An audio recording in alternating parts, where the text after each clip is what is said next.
Hey, it's me, Brooks. Listen, welcome to my channel. I am excited because I want to share with you my $7,500 mistake when I started my online boutique.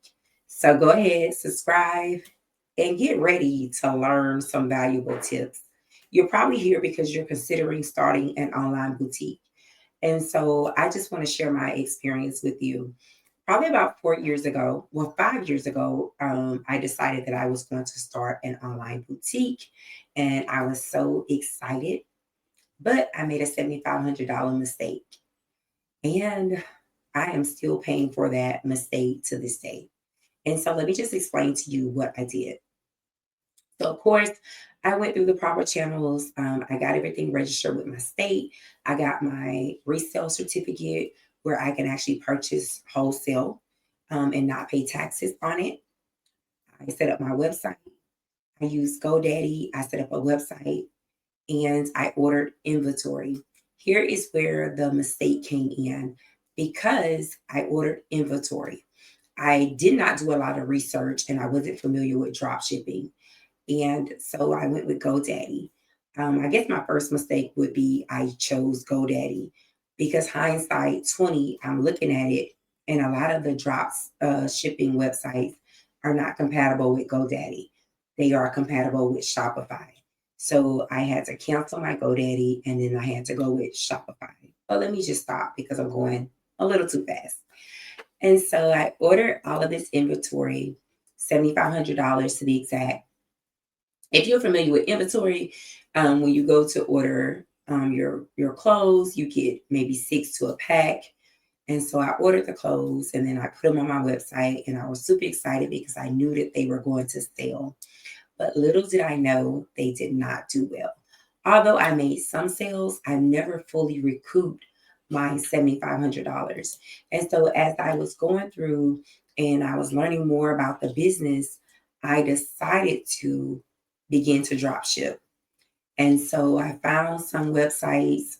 I switched my actual host from GoDaddy to Shopify, and then I began to drop ship. But yet I still had all of this inventory. And so what I did to get rid of the inventory was I marked things down to about $5 on my website. I partnered with a nonprofit organization in my town, and I was able to donate a lot of the clothes. But it was horrible. It was horrible. Here I was. I had all of this inventory in the closet of my home. I was taking up space. I began to get frustrated because it wasn't selling. Although people were supporting me, they wasn't supporting in that way. I was running ads on social media sites and just really trying to get sales. And so, unfortunately, it did not work out. To this day, in my storage unit, I have handbags, I have jackets, and I have sweaters. And so while I was able to get, to get rid of some of the things, I still did not get rid of them all. So I wanted to share the story with you because if you are an entrepreneur and you are considering starting an online boutique, I want you to first know the importance of researching and testing the market before investing heavily.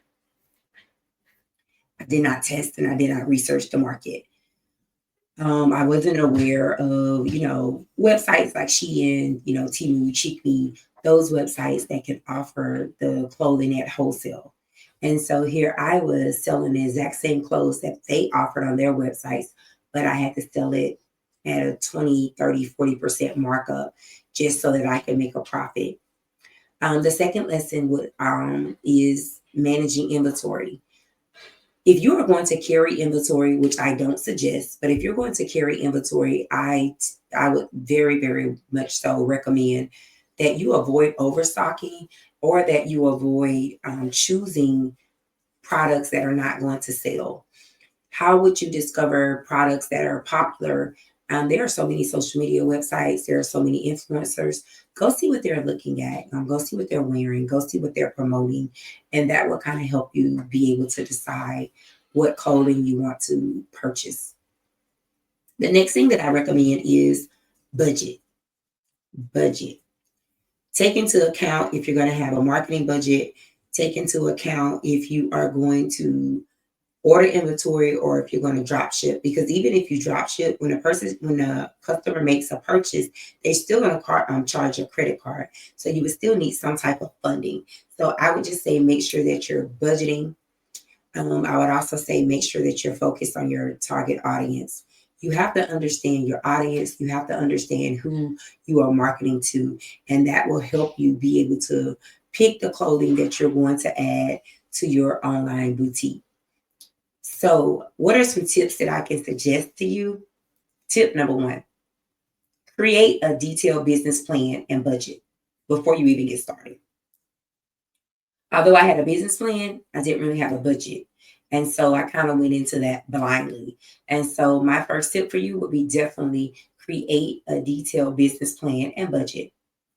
Tip number two, I would say start small with inventory and scale as demand grows. And so even if you're going to drop ship, don't just put all of those particular pieces on your website. Pick things that are going to sell, and then as the demand increase, you can always add. And that is the same advice if you're going to purchase inventory. Tip three, I would definitely suggest that you leverage free and affordable marketing tools initially. Like I said, I purchased advertising. I advertised on Facebook. I ran ads, and I did not get a good return in investment because I did not have the clients yet. And so I really suggest free advertising, creating reels, just really utilizing social media. When people make a purchase, kind of influence them to leave a review for you. I think if you have reviews, and I think if you are just very present on social media, it will help you with your sales. Of course, make sure you register your business with Google or Yelp so that when people search, you will pop up on the search feed, through the search engine. So that's also very important. The fourth tip I would say is build engagement before you launch. So build your audience, build your target audience, build your community before you launch. So I would definitely say use social media as a way to do that. And number five, research the platforms to find the best fit for your boutique. Hindsight, I don't think Facebook was the best platform, or Instagram. My boutique, I was on Facebook and I was on Instagram, but I think I could have used other websites to better market myself. And so I would definitely suggest research the platforms and see which platform is going to work. And so again, if I could do it all over again, I would have immediately went with drop shipping. I would have chose Shopify as my e-commerce platform. And then I would have drop shipped the items. And therefore, I would have avoided a $7,500 mistake. And so if you have other questions or you need some advice, leave me a comment and I can connect with you. But if you are wanting to start your boutique, I encourage you to do it. But I definitely encourage you to research, because I am still paying for that $7,500 mistake, because I was so excited and I just knew everything was going to work out. And so I ordered all of that inventory only to be stuck with that inventory almost 4 years later. And so again, don't make my $7,500 mistake. Do the research, talk to people. The internet allows us to be able to access so many different things. And so again, I just encourage you, go ahead and do it. If that's what's on your heart, to start an online boutique, you are more than capable of doing it. But I want you to do it the smart way. Don't do it the way I did it and I jumped head first without doing proper research. So again, make sure you subscribe. Go ahead and comment and tell me if you have made any business mistakes, because that $7,500 mistake, to this day, it bothers me so bad because I'm smarter than that. So again, thank you guys for watching. I hope that you are encouraged to know that you can do it, but just do it better than I did it. Until next time, enjoy.